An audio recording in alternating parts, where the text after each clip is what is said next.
All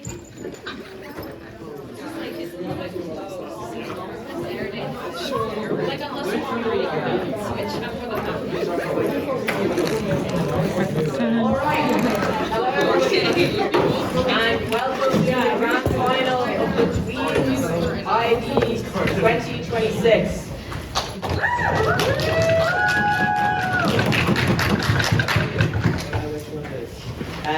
What we're going to do is introduce the panel.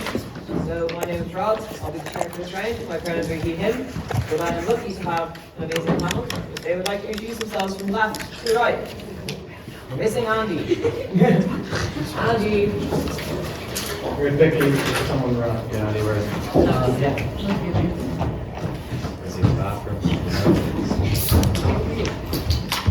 Well, we'll do our introductions anyways. From left to right. Perfect. Now we'll let the teams introduce themselves. So in opening government. Abby speaking first, she, her. Henry speaking second, he, him. In opening opposition. Oren speaking first, he, him. Lee speaking second, she, her. In closing government. Zara Larson speaking first, Alyssa, she or they, please. Pink Panther speaking second. And closing opposition. Aiden speaking first, he, him. James speaking second. One more round of applause for our finalists.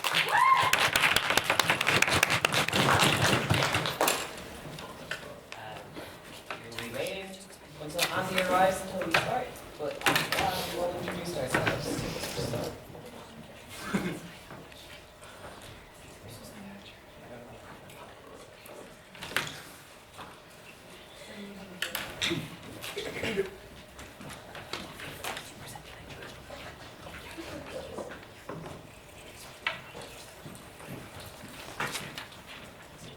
Look at that draft. Well, Prime Minister, take it away.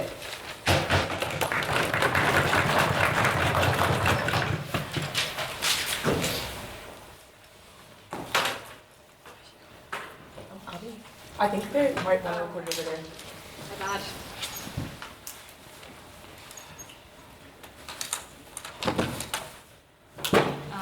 Can people hear me? Do I need to turn it on? Hello? Little red button. The right button, this one. Can people hear me? Yeah. Okay.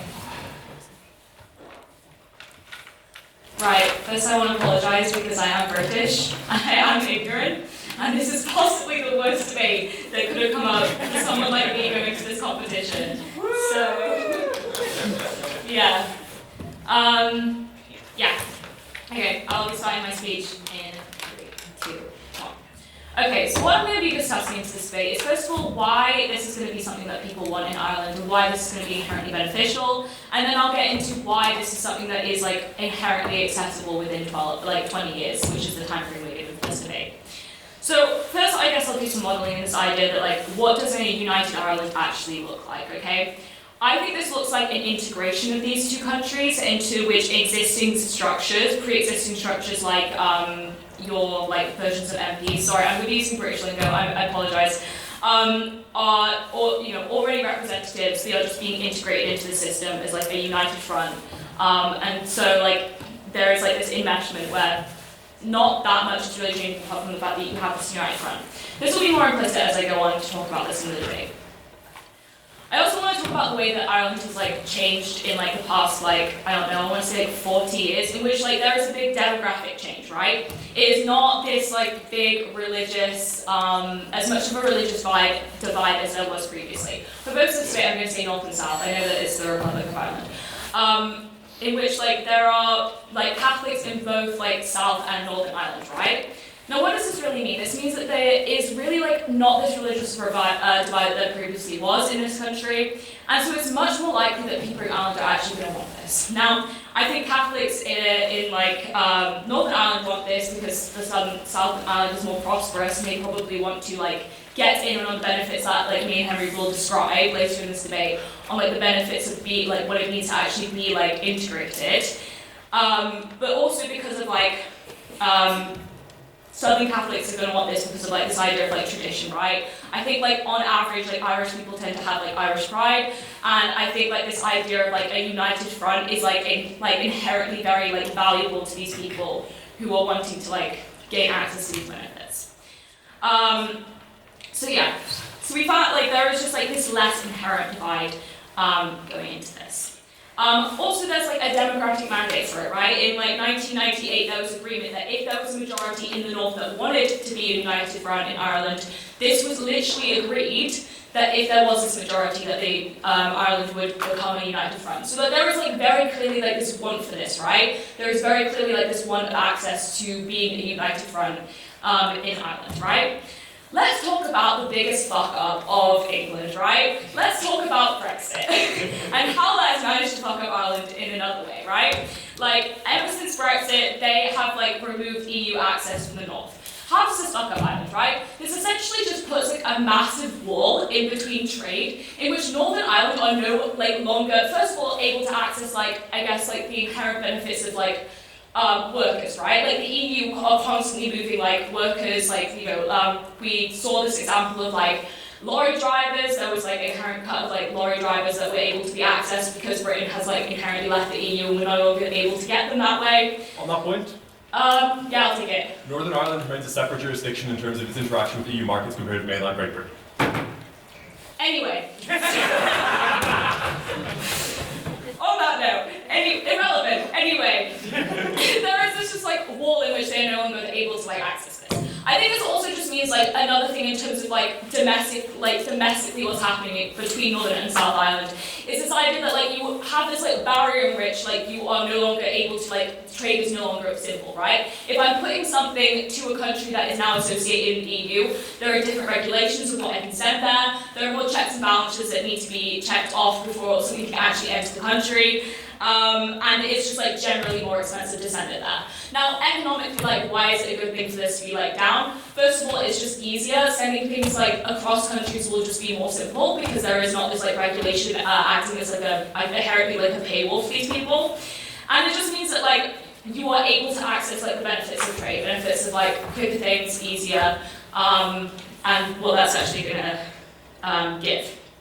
I also want to talk about like the idea of like how people see Southern Ireland, because it's seen as this like it's got like better GDP per capita currently, and how it like it's kind of seen like as this like thriving entity, right? And how like inherently Irish people are going to want to like buy into this, inherently going to want to like unite with this because they want to be able to have access to like what this actually means, right? Yeah. Southern Ireland also have like more corporation tax. This means that like the companies that actually like work there are giving more to the government. This also means just like generally they're able to like people are able to access more jobs, they're able to access higher wages, and how this is just like inherently beneficial for people who live there, right? And the North are obviously going to want to be able to access that. I'll take another PY that I may or may not choose to ignore. No, okay, I'll take you again. Ireland's GDP is wildly inflated by significant quantities of foreign direct investment that has no material impact on the living conditions of people in the south. Can you say that again? Ireland's GDP is wildly inflated by foreign direct investment that has no material impact on the living conditions of people in the south. I disagree. I think it does have an impact. And I'm sure my partner will be able to recognise this at a later date. Yeah. So yeah, to sum up my points, I think this is something that is very accessible. I think there is like a very obvious like intention from people talking about it. I mean, I'm literally having a debate about it right now, which means it's relevant enough for people to be talking about it, right? I think this is just generally like a pre-existing like want from a lot of people. This is clearly something that people are going for. And I also just don't think it is that hard to implement because there is like on a base level like interest will still be heard by MPs. People will still like have like the systems in place that they actually currently need, and there will not be that much of a change in that regard. I do think it's just better for like things like trade, things like economics, checks and balances. Have I ticked all the buzzwords yet? But yeah. And I also just think it is like better to be connected to the EU than it is to be connected to Britain right now. Britain, like the pound is like doing terribly. The way that we're doing like our government at the moment is terrible, and it does have effect on like things like the economy, things like what happens to Northern Ireland, and it would be inherently beneficial for like Ireland to like separate themselves from England in this way. And like, let's use Scotland for example right now. They're thriving, they're happy, they love the fact that they hate England and they want a referendum, or and they talk about referendums all the time. I think Ireland should be given the exact same chance to separate themselves and stop people like me from talking about issues about them permanently. And to that end, I will stop talking about Ireland, which I clearly know nothing about. Heh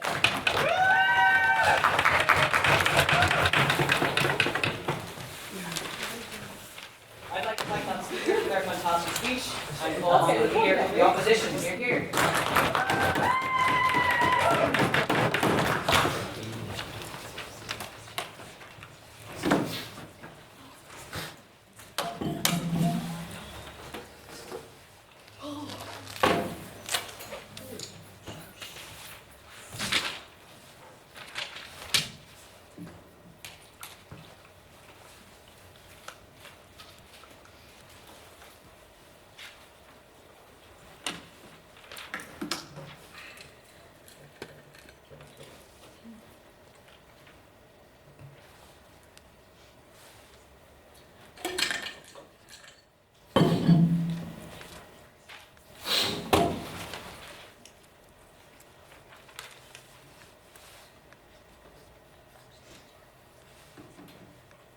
Government have four burdens in this debate. Firstly, why will the North vote for this? Secondly, why will the South vote for this? Thirdly, why will the UK assent to it and facilitate it? Fourthly, why, even if all of those happen, why does this happen in the next 20 years? Even if the vote happens within the next 20 years, why does unity itself actually occur? These things take time. If even one goes unfulfilled, opposition obviously wins this debate. Firstly, on opening government. Like, religious divides, tradition, nationalism. You know what I care more about than ideas of nationalism and a sense of connection to some people who I've never even seen because they exist in what is, in my head, a separate jurisdiction? My ability to put food on the table. My ability to ensure that I can provide for my family. Cool. Brexit, unfortunately, PM, clearly, just empirically, the AIB would be aware this was one of the most important things in Brexit discussions. A very frequent topic in headlines was the existence of the economic border along the Irish Sea and the facilitation of direct trade between the North and the South. So about Ireland's GDP,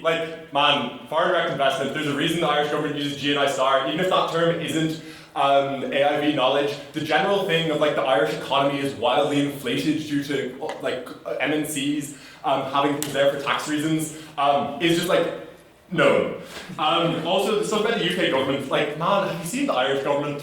I don't need to talk about this more. Firstly, why is the North not willing to do this? Firstly, we have the cultural memory of the Troubles. Even over the next, the Troubles ended in 1998. This is very recent. People who lived through this are still alive. Even by 2046, the vast majority of people around, in particular the vast majority of people who are voting, are, at the very least, children of people who grew up in a time where there was violence in the streets. People who remember a time when they could not go out, a time when there was essentially a civil war, when you had terrorist groups and paramilitaries and the British Army enacting violence upon the streets. This is really bad. People really don't like dying. People really don't like having to fear for their lives. People don't like having to fear for their families' lives.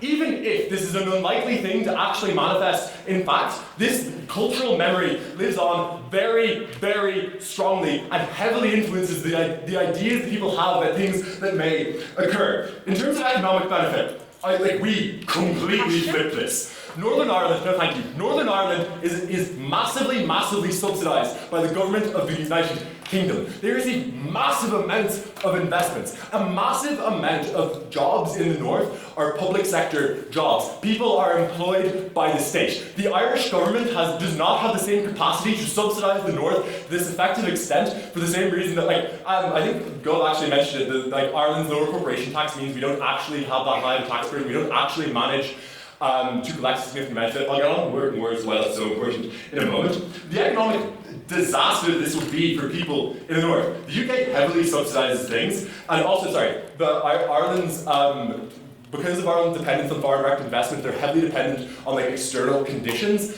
and this is just like wildly contingent. Even if there are no particular factors, people perceive it to be the case, and people are afraid. Like if you look, for instance, at the US, a lot of the major MNCs in Ireland are American firms. You look at the increasing amounts of protectionism occurring in the United States economy. People go, maybe this isn't necessarily the most stable form thing, which means even if there's a border poll, people are unlikely to vote. Yes, vital thing, public services. The north of Ireland, as it stands, has free healthcare. The south has the highest GP fees in all of Europe. Please. Given that the NHS in Northern Ireland is in a far worse state than the HSE in terms of waiting list, surely that's a price that most people will be willing to pay to get better healthcare. I think the idea that the South has the capacity to pay for this just like doesn't work. I think the South already, like I said, has significant constraints to the amount they're spending on it. The political capital in the South, which I'll get on to in a moment, is just like very limited. Personally, I think having access to healthcare is good. I think voters care about this. I think the people who would have to pass this referendum care about this. Also, you have significant internal tension in the Northern Irish Assembly. People have no faith in Stormont to effectively govern. It has been out of session for a majority of its existence. People have seen the various failings of the consociational system as it stands.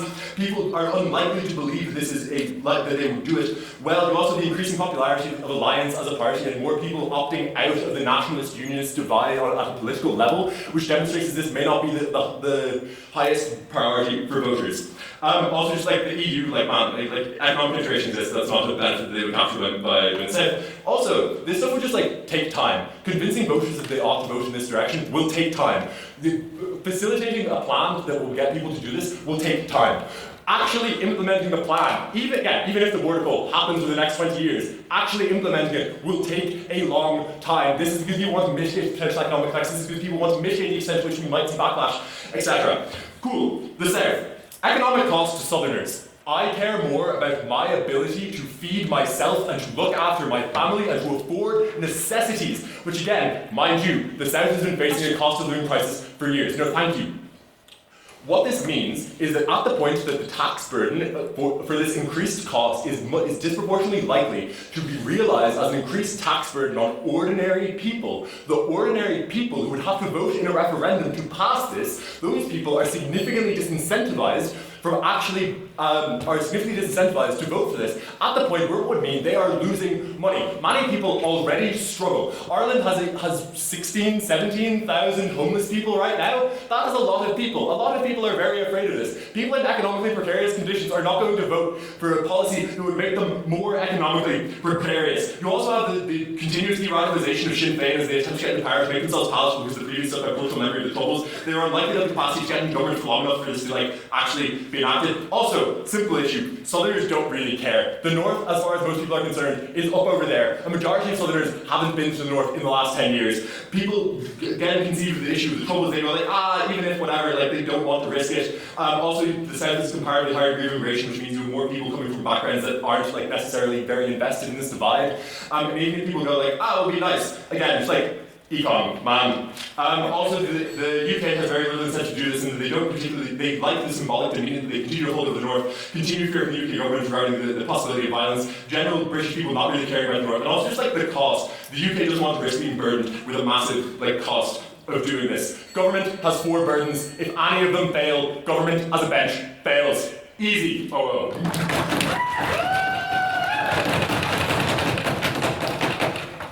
like to thank that speaker for their fine speech and call on the Deputy Prime Minister. Here.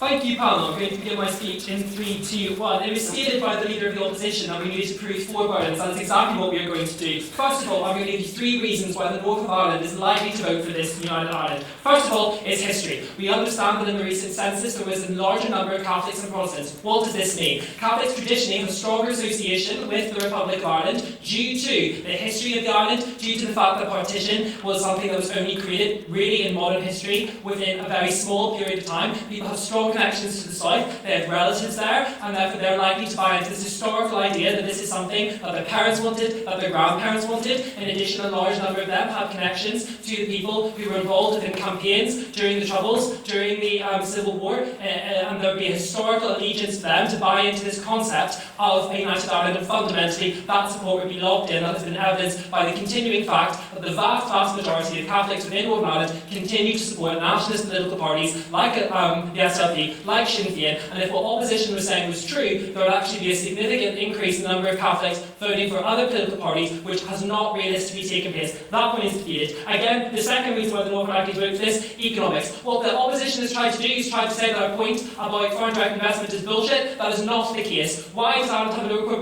low rate corporation tax? They want a large number of international foreign companies to come. Yes, that is a low rate. They're still claiming money. What does that money do? It means that it can be invested into public services. It means that it can be spent on a sovereign wealth fund, which over time accumulates wealth that has been created. People from Northern Ireland would want to buy into this concept. They would actually get a better deal. They would get better public services, coming from the argument that I'm going to give. Because ultimately, the simple fact is that if you are recouping more within foreign direct investment, that could also be integrated into Northern Ireland. Those companies could choose to set up in Northern Ireland. There are a number of industries in Northern Ireland which could benefit from this low rate corporation tax and expand, which means that their actual overall intake of money would go up. That money could be reinvested into public services. Yes, the NHS was the point that was referenced. That is a bullet that would have to be taken by the people of Northern Ireland. That is something that has been done in other countries. We've seen in Australia that voters have actually opted to move from public-based systems of healthcare to heavily subsidised some private models because they want better services, they want reduced waiting lists, which Northern Ireland is being crippled by. That shows that there is political incentive for people to buy into the concept of a privatised healthcare forum, and it's going to bring a substantial increase in their services. Yes? What incentive do MNCs have to set up in Derry over Dublin?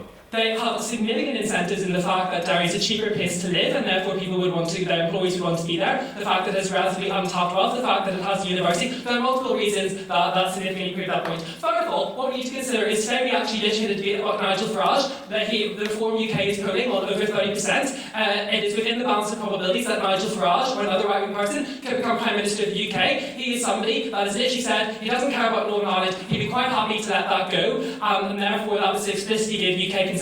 Even if you're not going to take us on that point about Nigel Farage, we've got a low burden to prove to you, which is the simple fact that the UK agreed in 1998 as part of the Good Friday Agreement that if there was a 50+1 vote, they would ultimately allow for Ireland to take place. UK consent, no thank you. UK consent is not an issue. That has been already given in the context of the Good Friday Agreement. They will do what the people of Northern Ireland want. I've already outlined to you why Catholics and some Protestants from the economic background would ultimately vote for this United Ireland in terms of services, and Nigel Farage would serve as an impetus again, because they would feel that the country that that has sovereignty over Northern Ireland would not be representing their views, would not be representing a progressive form of politics, a safe form of politics that they would want, and that would ultimately cause problems. In addition to the point about the EU, the point that was raised by my first speaker was significantly about trade barriers. Trade barriers still exist. This concept that Northern Ireland, in a very highly advanced economy that it is, would just have products, and yes, there is no significant trade border between the north and south. However, there is a border within the Irish Sea that continues to cause problems in terms of equipment being transported from Ireland to England back to Northern Ireland to the south. That is ultimately incohesive because of the way companies are organised, being UK-based companies having their UK operations in Northern Ireland. If there was a United Ireland, that means their Ireland corporations would be on one island, which significantly ease the barriers of trade because they wouldn't be moving across the Irish trade border. In addition, the people of Northern Ireland would be part of the EU economy. That would bring significant benefits in the sense that they have access to much wider markets. Companies would be incentivised to go back into Northern Ireland because they would understand they have access to the entire customs union and single market with its freedom of movement, freedom of services,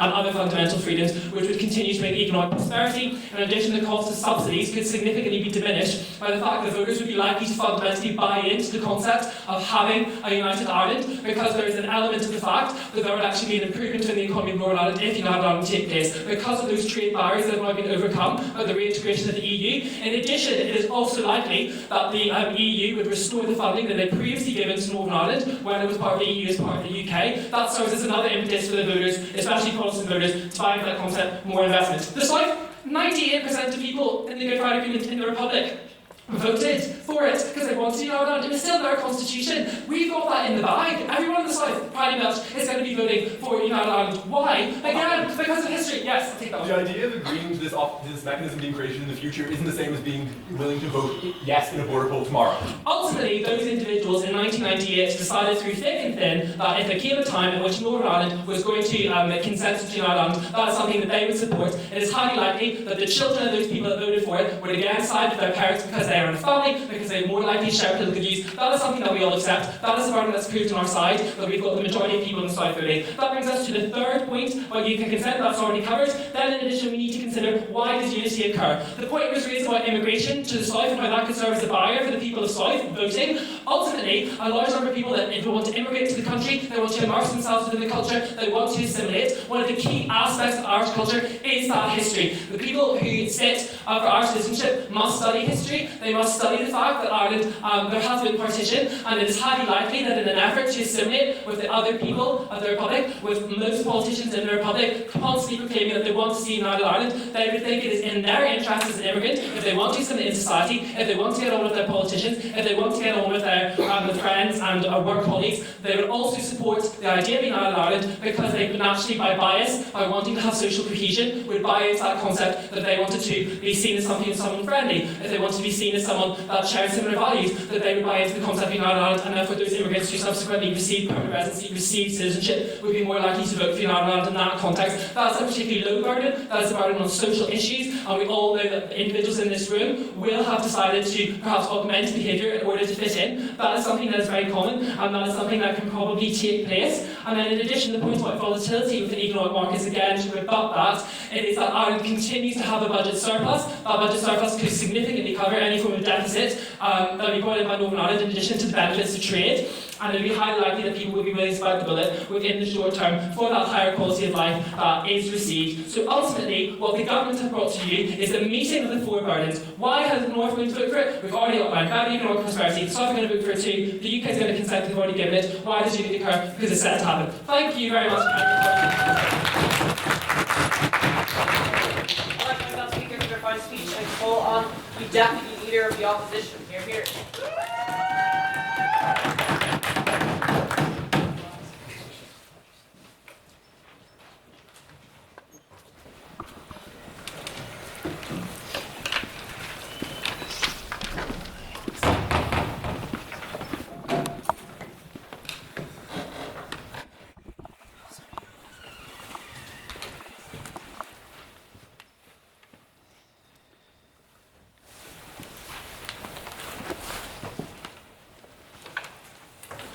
Okay, a few things before. I'm probably going to go through the rebuttal first and then kind of go through our case and really get into the whole UK argument that we have with the burden. Okay, so first I must remind that we have four burdens, right? We have the first burden being, why will the people in the North be okay and vote for this? Why will the Southern people be okay and vote for this? Why will the UK agree to be doing this? And why is this specifically in 20 years? The opening has given you nothing to tell you that this will happen in 20 years, by the way. They give you no mechanisms, don't tell you anything about that. So specifically, they want to tell you that the only people that matter, the only burden, is that the North is the only vote. Okay, cool. Even though we give you these burdens originally, let's take them at their best. Let's do this. Okay, we still win. Why do we still win? Well, people in the North aren't going to vote for this because of a few reasons. Number one is inherently economic. Think about how much jobs will be lost, right? If the public sector that exists in the North right now is the biggest employer and the biggest provider of services in the North, do you think people are going to vote to take away their jobs? Do you think that they're going to have all of the same exact services twice in the same country? No, that's not going to happen. Especially also, how do you think about the integration of how having two governments in one country would be? You would have to re-upheave the entire form of how the government is to implement more people. I'll take you later. Okay, so yeah, another thing I'm going to go through. So their entire point on like Brexit, once again, we have pointed this out in the POI, like there is a separate trade area than mainland UK. Another point that they're saying, oh, it's not that hard to implement. I hate to break this to you, but it actually takes so much legal effort to implement this thing.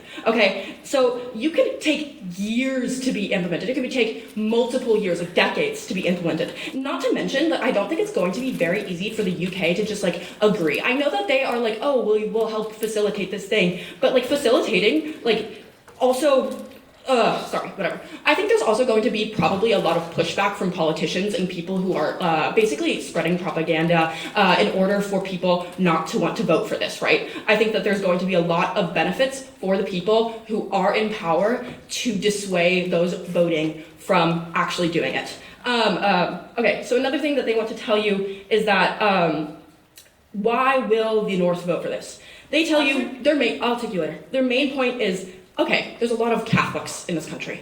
I just don't think that this necessarily guarantees that they would vote, because I do think that people prioritize the welfare of their lives more than the party that they are affiliated with, because you actually care about your job, you care about your access to free health care. I think you also care about the fact that, like, I don't know if necessarily you being religious necessitates that you are voting in a certain way. I think it can be, okay, whatever. Moving on. Okay, so their point also on economics, essentially. So they tell you that there's going to be better services. They don't tell you why this is happening. I actually think that there was going to be less good services. I also think that all the money that they talk about that would come in actually does not come in, for a few reasons why we've proven to you in our opening. But I also think that even if it did come in, you would need that to integrate the two countries together, right?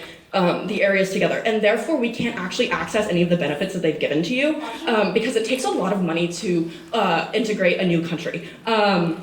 Okay, back on to our points. I'm really going to go through like why the UK has little incentive to actually like agree to this and help. Okay. This is a huge tax burden. Okay, this is a tax burden on so many people. And I think this also really weighs because a lot of people are going to be affected. This isn't just the north and south divide that is going to be affected. This is kind of the global economy, specifically in Europe. I think that also, like, Britain does like the fact that they have the UK, not UK, Northern Ireland. Like, I think that this is like kind of commonly accepted that the North is part of the UK, and I just don't think there's also an incentive to help set up the way that the Irish government would work in the UK.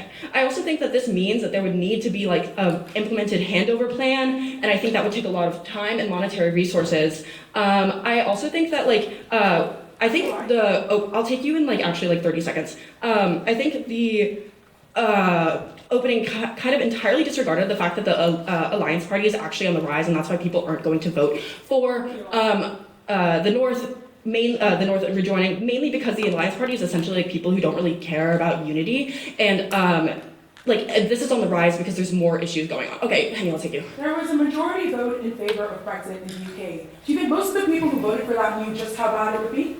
I think that like they were given policies that told them like what is going to happen. I think that if you're voting and you vote majority, I think the average person is an informed voter. I would like to say that.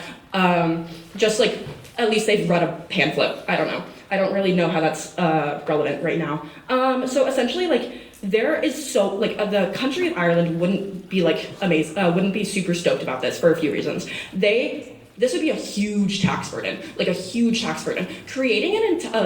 Integrating an entire section of a country that is a part of another country, okay, takes a lot of time and effort. And also, like, I don't think this can be, like, if you're going to do this in a way that is peaceful and doesn't trigger memories of the Troubles, like because of the amount of political unrest and violence that happened, I think most people are disincentivized to actually want to have political upheaval in the North. Okay, so when that happens, if you were to do this, it would take a lot of time. Why would it take a lot of time? Mainly because people are sensitive. People actually have emotions and like memories and things like that. And I also think that it's gonna take a lot of money. And the idea of implementing a new tax just so like the North, even though they already have a function in government, can just join, I don't really know. Okay, so here's why we win. We win on a few reasons.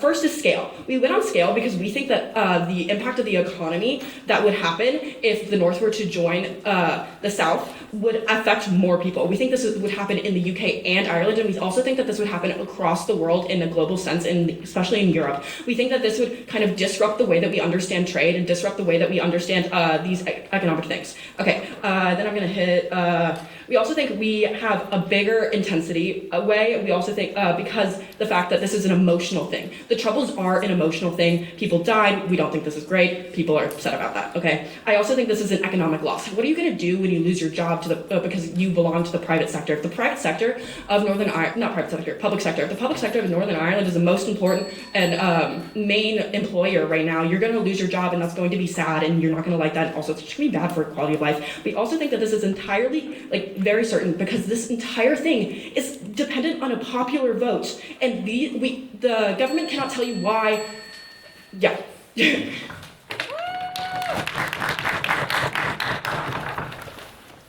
I'd like to thank that speaker for their fine speech and the top talk. What's been a great debate so far. Now I'd like to welcome the Member of Government. Here.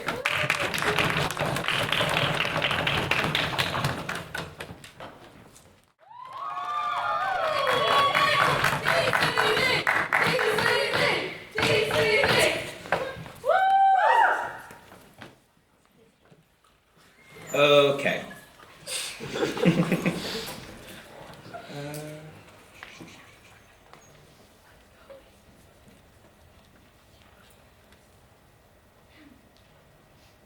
Oh, I need to time myself.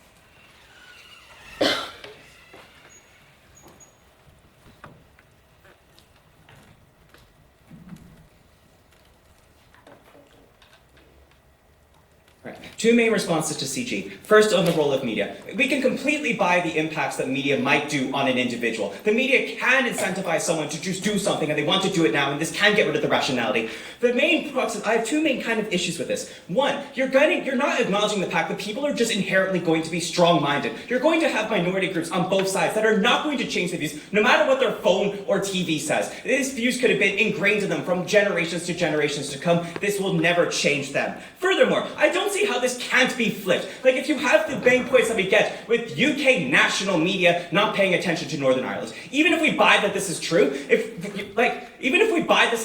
this doesn't affect the fact that social media can be created by any single person in the planet, which means that people in Northern Ireland who are strong-minded against unification can go on social media, post a TikTok or two, and that will get spread. So I don't see how this media point is inherently, pushing towards unification. So what am I going to bring you here today? Firstly, I want to talk about another main problem we see with CO's case,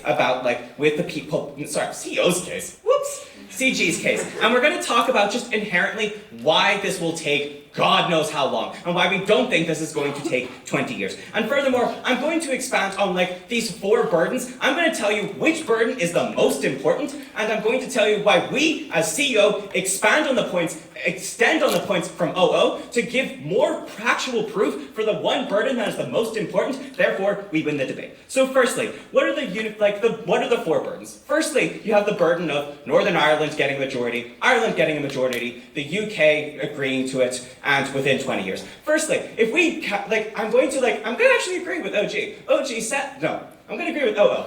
OO says the Irish people in the South don't really care. They don't really have much careness of Northern Ireland politics. So what I think this means, it implicitly means that the burden of Northern Ireland is just more important for this debate than the burden of Ireland. We think these burdens still fucking exist, but we think the Northern Irish burden is more important. So, what do we bring for Northern Ireland? Firstly, what does Northern Ireland currently get? We think Northern Ireland currently gets a lot of benefits from the agreement that it currently has with the United Kingdom. These are benefits such as dual citizenship. What does this mean? This means that because of the Good Friday Agreement, which has been mentioned multiple times, if you are a citizen of Northern Ireland, you're eligible for a passport of Ireland and the UK. This is a net positive because even if you are an individual that wants to get economic aspects, in my opinion, economic schmeconomics, but if you want to get the benefits of being an EU citizen, you can as a Northern Irish citizen. These are not one-sided benefits. You kind of get these on both sides. Furthermore, what other benefits? Healthcare was mentioned. Free healthcare. We love free healthcare. But furthermore, freedom of movement. They have to expand on the healthcare point that was brought up, Northern Irish people are allowed to be on the waiting lists of both healthcare systems. What does this mean? This means that if you are in your free healthcare system, and your free healthcare system could have troubles because it is, if everyone is on healthcare, they can be on waiting lists. What this means is that Northern Irish citizens are able to go on Irish waiting lists. Furthermore, this is an implicit positive that Northern Irish people get in the status quo. So we have these are just current benefits that Northern Ireland sees. These are the current benefits that Northern Ireland sees. So what we have that we're going to fill in from OO is why exactly this is going to take a long time. So I'm going to do this in 2 main aspects. One, all of these agreements need to be changed in some way, shape, or form. Firstly, this is going to be legal ramifications of completely changing the Good Friday Agreement from no longer existing and instead a country being unified. So this impacts healthcare systems as brought up previously. This also impacts the fact that the education system is different. The infrastructure system is different. Laws are different. Regulations are different. These are so many burdens that a government, even if you had both parties want to do this, this is such a massive burden that we don't see on SideGov ever reaching. Furthermore, These benefits that Northern Ireland currently get are an explicit good, and mainly the citizenship clause and the open border. The main reason I want to do, which is what I'm going to be definitely expanding on the most from OO case, is preventing political violence. What we get from OO is that, like, cultural memory, it's generations upon generations. We think this is a lot more fucking important for this debate because we think this is a lot more certain than certain economical aspects. Like, I don't know what the market's gonna look like in 2 years, 3 years. Like, yes, economics can happen, it can be a sway, but we think the political violence and the societal aspects of Northern Irish people wanting to vote is just implicitly more important for this debate. And we win this on CO, don't knock. So, what do we currently have? What do we currently have with, why do these agreements have in place? Why does the Good Friday Agreement exist in the first place? This is to stop political violence. How does this stop political violence? Political violence broke out in this, I'm going to very much hastily summarize this, I do apologize. But mainly, political violence broke out because a proportion of Northern Irish people wanted to stay in the UK and wanted to be the UK national identity, the UK citizen, and others wanted to be the Irish identity, the Irish passport, the Irish citizenship. What the Good Friday Agreement does implicitly for them is that it gives both of them their good end. If you want to be an Irish citizen, if you want to have an Irish identity, you can. If you want to have a UK passport, if you want to be a UK citizen, if you want to be a West Brit, you can.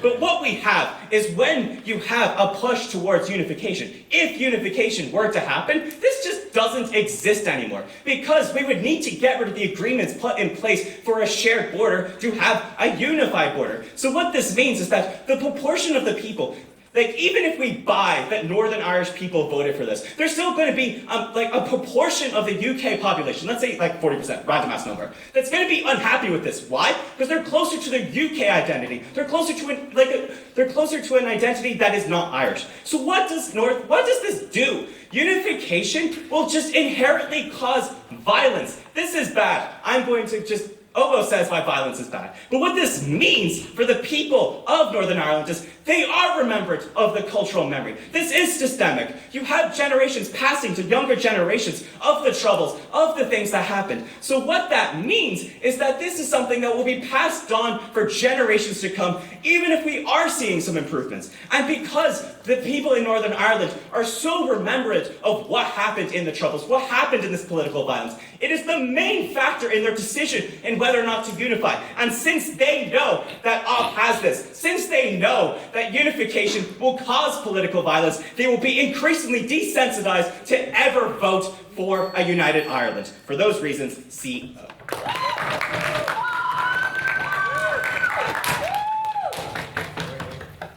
I'd like to thank that speaker for their fine speech and call on the government whip.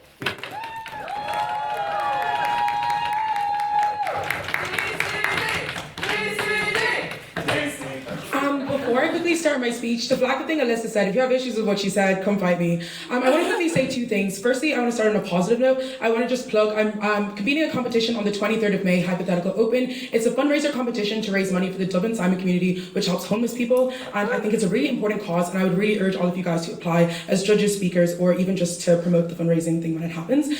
Secondly, I just want to say, while I have the platform and people are listening, I think that racism is really bad, and you should think so too. I don't just mean that you should say, oh, I'm sorry, Henny, that people in debating are racist or saying mean things to you. I think you should be an active agent and you should call it out when you see it, and you should not be afraid to think of losing rep or being afraid of what people are going to think about you. You should not partake in it, and I think you have an active duty to call it out. So I would urge you guys to all do this going forward. Thank you very much. Okay, I'll stop here.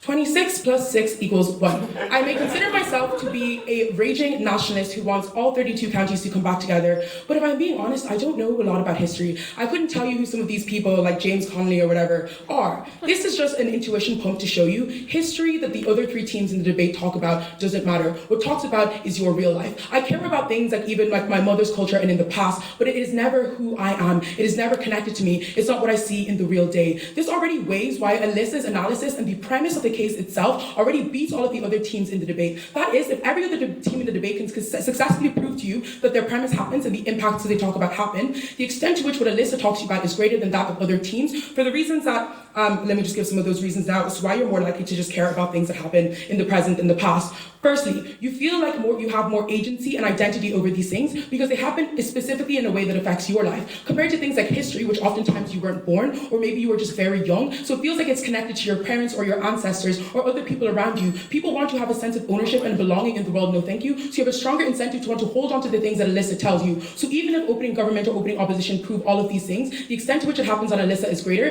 meaning you should already weigh her uncertainty. We are more certainly able to prove that these things are likely to happen. What is the impact of what Alyssa tells you? But firstly, what are the responses we get to this? First thing that Aiden says is basically just that people are strong-minded and won't ever change. Why? That's not a response. You have to actually prove this. I posit to you that now more than ever and within the next 20 years, people are willing to change all the time. I think I've walked down the street and I've yet to be subject to like blatant racism in Northern Ireland, but I promise you 10 years ago, I could not have done that. And I might still have seen one of those no blacks, no Irish, no dog sign around. I think the world changes very fast, especially in a globalized world where people have access to media. You are forced to see other individuals like you. I just don't think that this response has any issue. Secondly, they say, flip this, UK national media are gonna like do all the stuff that we said. Alyssa preempts this and explains why UK national media are caught up in things like, for example, dealing with Farage, which is just more important because it gets you more clicks, because it's more salient, and it's happening on ground, and they're affecting other individuals earlier. This just means that even if people are doing what closing opposition says in response, they are competing with other things. This don't have the same level of competition that happens in Ireland because we just don't have a Nigel Farage equivalent. Don't tell me that AIM2 is doing what they're doing. And also just a second funny response. Everybody want to be an influencer, but not everybody go viral. You have to prove your response. What is the impact of what Alyssa tells you? I think Alyssa simply just proves to you why there's very strong incentives. What leads on from what she tells you?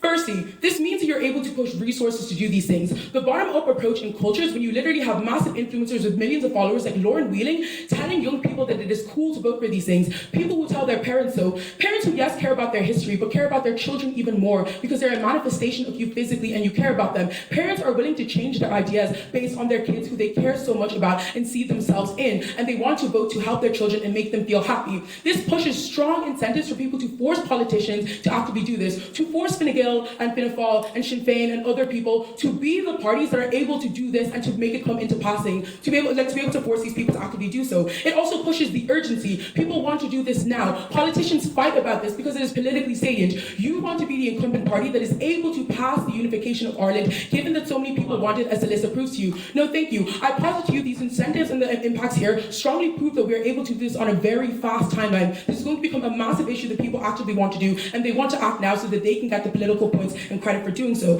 Removing any of the opposition responses on this not happening within the time frame happening, and then also if you believe that OG doesn't miss that burden, I think it somewhat fulfills it. Let's go through some more like detailed responses then. Broadly to opposition bench. What are some things that are said here? They say that the North is unlikely to want this. I think there's a few reasons here. They say that the troubles ended recently and people still have living memory. The issue is that there is quite a relatively similar mix of people who were like nationalists and unionists. They don't prove to you why either side actually weighs. So even if it is the case that people still remain founded and steady in the types of opinions that they have, there actually isn't like necessarily proof as to why one of these is going to weigh over the other. But what are the responses? I think firstly refer to my wing. You have greater proximity to yourself and the current day. You have more epistemic access to understand yourself. People are oftentimes selfish individuals, and sometimes people just kind of don't really care that much about the past and care about what is important to them and care about their own ideologies. A lot of people are oftentimes really selfish. But thirdly, it's a visceral confirmation. You can see the resurgence of the Irish language. You can see people saying Diagwitch to you every single day and all these types of things as well. It means the world around you reflects and confirms your own beliefs, so it makes you more likely to change, and all the things Alyssa says on why this compounds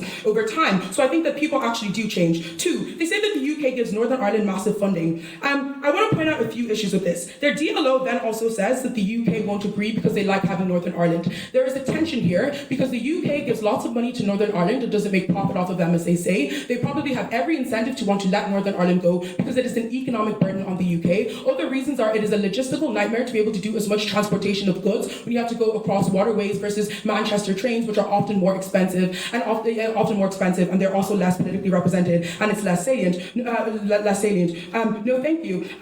What else? I also just think that there's also competing issues and priorities. For example, investment in London. Investment in non-London cities like Birmingham, Manchester, etc., which oftentimes just based on population and how the constitutions are drawn, just have more political power. So I just like more political power and all these types of things, meaning that the Northern Ireland doesn't actually receive significant investment from the UK. This is important because one, it deletes the opening opposition premise as to why there's an economic incentive to actively want to stay, but then two, it removes the second burden thing of explaining why the UK wouldn't want this to happen. Opening. Yeah, the reason that the UK government, as it stands, takes on that economic burden is because they want to retain the symbolic claim. Signing this away would be a disaster for any government. I've explained why the symbolic claim doesn't exist. If you go to the UK now, this debate isn't really much of an issue. People are worried if immigrants are going to be sent home. People are worried about what the fuck the far right is doing with the economy. People are concerned that for the first time in history, the Conservatives aren't actually one of the top two parties in the UK. I promise you that this is not actively salient, and they're happy to give it up for the reasons I said.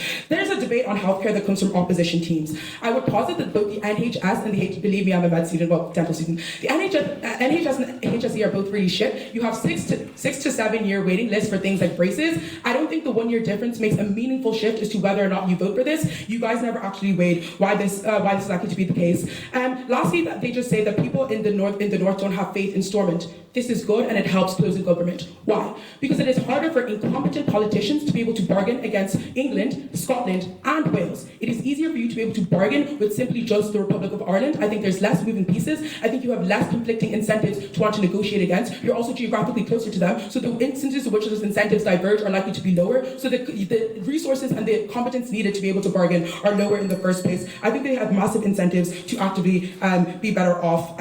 All this simply just proves the strongest incentive as to why people are going to want to do this on a massive claim of urgency. For all these reasons, vote for closing government.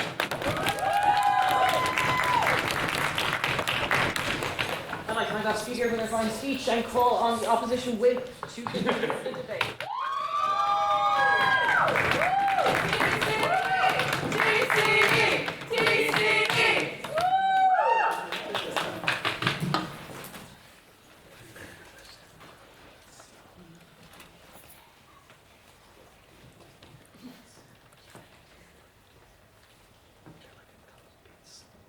I want to start by comprehensively responding to CG because I think it places our extension in a unique place within this debate. Because I think CG are broadly right. A lot of the stuff that Top Half misses within this debate is why exactly all of the political issues, the economic issues, the social issues, etc. actually translate into people's heads and why they vote perfectly as like a zeitgeist of like, oh, I'm going to vote like on all of these sorts of interests. I think it is a reasonable assumption to say that people are selfish. However, I think the actual media discourse that they get on their side is the exact reason why political discussions on this sort of thing are going to stagnate and are going to stop. The level of backlash that is going to come from this happening is precisely the extension we bring to you from closing opposition, precisely why the voting mechanisms do not work at any stage of the chain of logic. The first thing that closing government says to you about how like the rhetoric on the media is going to be really strong on people is that there's lots of like anti-colonialism rhetoric on media about like opposing oppression and like genocide. Firstly, like Northern Ireland isn't like doing anything like that bad, like come on guys, obviously colonialism is bad to some extent, but like it's not that extreme to the point that loads of people are going to buy into it. But then the second claim they say, which entirely contradicts this, is like, okay, the UK aren't going to come in and like promote loads of stuff because they're too busy dealing with their own issues. They say before this that like loads of other countries are going to talk about Northern Ireland because they're anti-colonialists and all of that. Presumably if other countries only care about themselves, as they analyse that the UK does, everybody else is not going to care about some political issue in Ireland dealing with that sort of thing. And so I think the majority of media talking about this sort of thing is probably going to come from inside of Ireland. And this is a problem precisely because of what Aidan tells you, because this is a very contentious issue, right?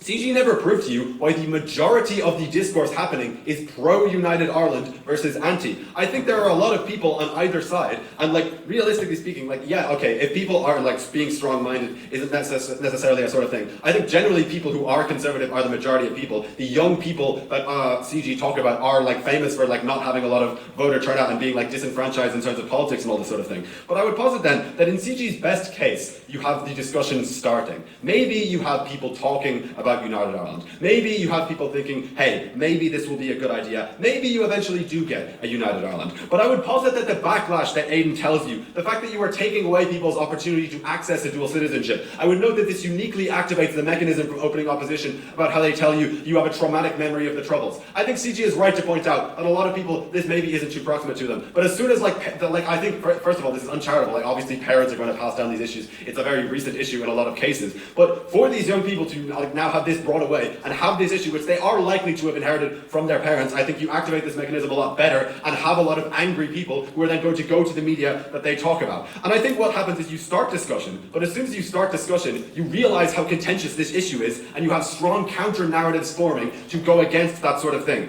Meaning, at best, they get loads of bipartisanism on their side, meaning there's loads of people saying, United Ireland is really good, we should all vote for it, and loads of people saying, United Ireland is really bad, we shouldn't. I'm unsure how this is sort of weighs up. And I think the majority of people, when they see this sort of thing, are relatively apolitical, as they themselves talk about. I think it is reasonable to say that a lot of people in the South don't care. When they see that it is a massively contentious issue, I think a lot of people don't want to be particularly controversial and are likely to be desensitized to it, are likely to disengage from it. Because when they see that loads of people are emotionally charged on either side, they don't feel like they want to be seen as the evil person on one side or the other, and therefore it becomes very tiring to actually engage with. I think both of these mechanisms stop actual progress being made, at least in the 20-year time frame that they must stand over.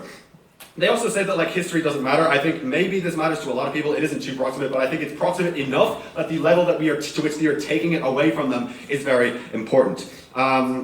Secondly, they say okay, you're gonna you get political pressure to force politicians into doing the sort of uniting Ireland in that sort of thing. And I think I've already explained this already, right? You might get some level of discussion starting. I will posit that all of their analysis is reasonable enough to say that some discussion starts. The burden that they miss on this, and Oren points out the 4 burdens, the 2 which are most important are Northern Ireland, which Aidan talks to you about, and what I'm going to talk to you about is how this does not happen within 20 years, right? Because this, the sort of spiral thing. You might get discussion, but the backlash we uniquely prove to you in closing opposition makes it unclear how this actually is going to translate into political pressure. Because presumably the level of pressure these people are experiencing is probably going to be from either side. You're probably going to have unionists pressuring them to the same extent that people who are nationalists are going to. And so I'm unsure why exactly the voting is going to be a vast majority to actually get this sort of happening. But even on this, I think the voter buy-in actually on government side is probably pretty marginal. Because I think the youth uniquely have a low voter turnout. They're known for this sort of thing. And we give you the structural reasons why this is likely, because they're desensitized from things like the media and that sort of thing. So I think the young people are not very likely that are going to be super engaged with this issue as they talk about, because they're more malleable in their views in this sort of way. They're probably going to be minority in the votes, and the people who do vote are probably just going to stick with the people they were voting with before, who, as we can empirically see in the status quo, do not support this sort of thing, and is not going to are not generally going to care about this sort of thing, and are also the kinds of people who have the traumatic memory being far more proximate to them, as Aidan tells you, is violated on government side of the house then. Why then? Yeah, O says that there's stuff about legal. Okay, well, yeah, sure. We prove why this is so compelling and urgent that apolitical and moderate people will vote for this. We only need a majority for this. Which side are they voting for? That's the problem. This is a very contentious issue, right? The stuff comes from within Ireland. People care about either side. Even if you are apolitical, I would posit that the response you might get, this is what you're missing, right? If you are apolitical, presumably you're apolitical because you are desensitized from politics, because you believe it might not help you, because you believe it does not serve you. I'm unsure why seeing loads of yelling on social media is suddenly going to spur you to go out and vote, given you have the exact same reasons to not do so in the past.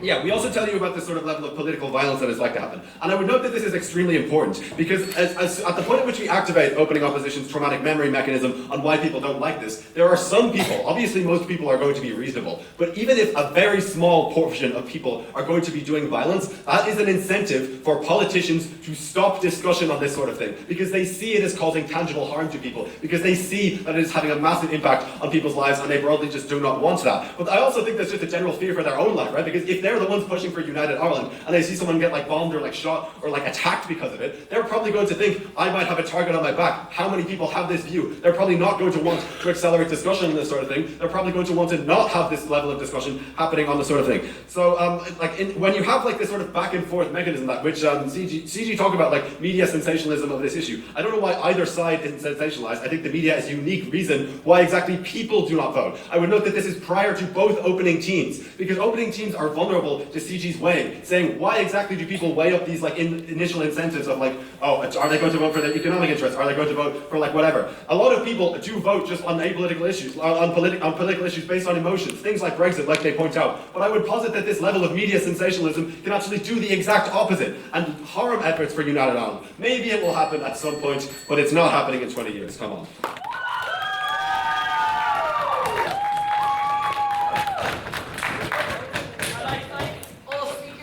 Great debate, and one more round of applause for our open finalists.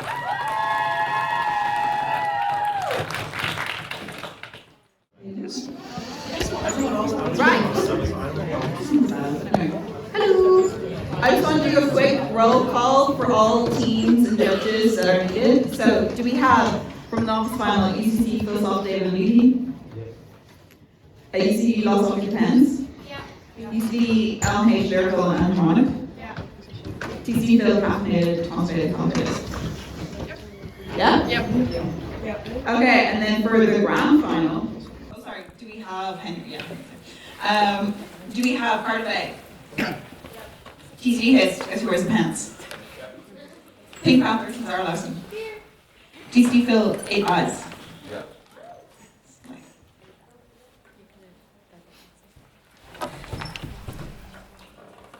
Okay.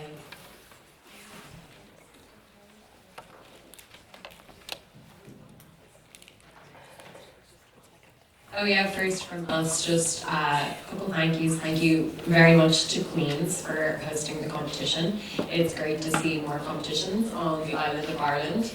So hopefully this is the start of a continuous competition, and you were great to work with.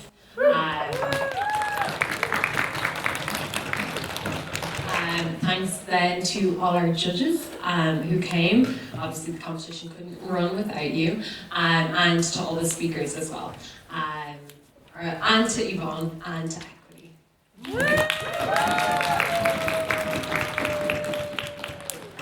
Okay, cool. Now we can get on to sort of what you're waiting for. Which are speaker awards. We're going to do top ESL speaker, top 5 novice, and then top 10 open, and then the results of the novice final and the grand final. Okay, top ESL speaker.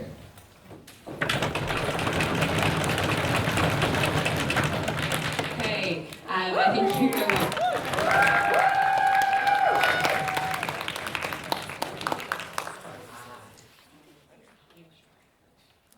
Well done. Okay, well done. Then top 5 speakers. Novice speakers, sorry. It's so good. Is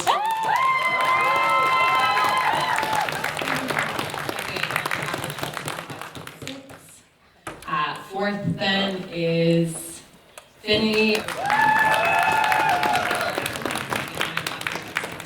8. Third, David.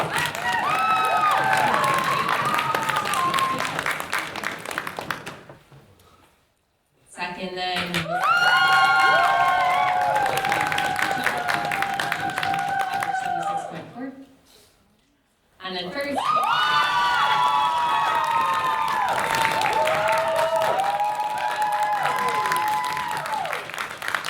Amazing. Now, on to the top 10 open speakers. We have a 3-way tie for 9th place. So, first person, and this could be in different order. They're all on the same side. Oh, amazing. Okay, so the 3 people who are 9th at this competition are David McCarthy, Richard Kumar.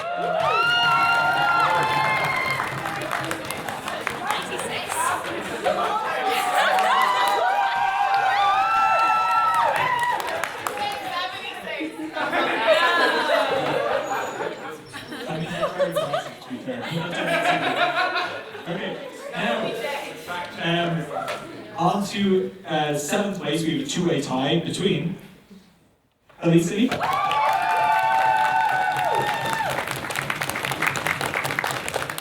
Moving up to 6th place, we have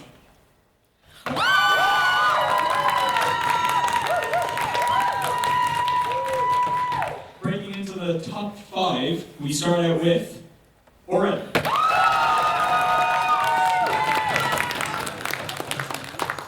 We have a 2-way tie for 3rd, and that is between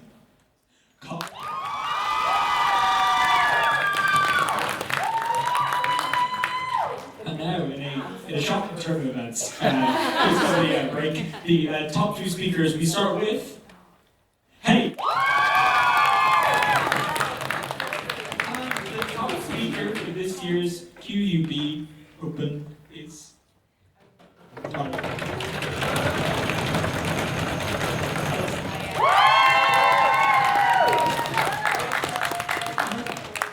So, now we'll move on to, novice final, Henry.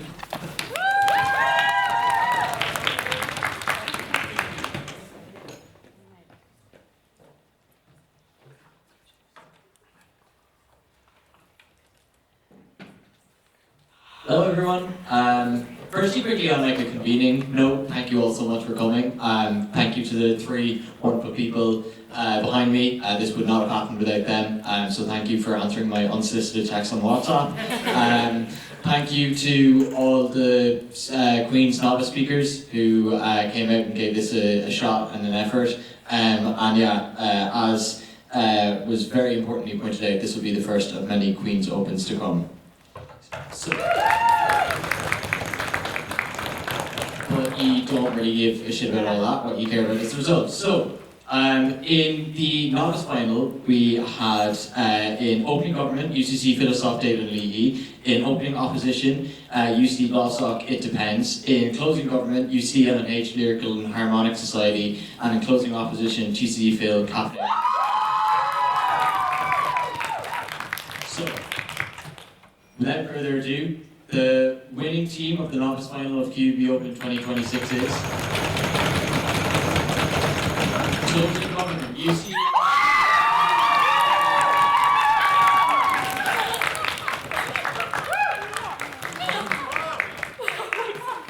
Okay, well done, guys. And Ross.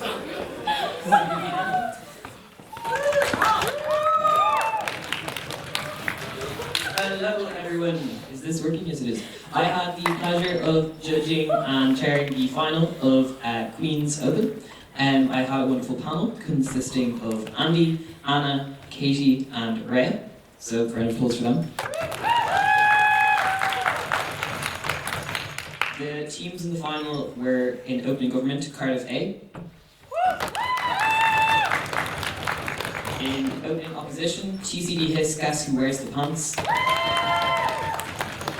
In closing government, Pink Panthers and Zara Larson.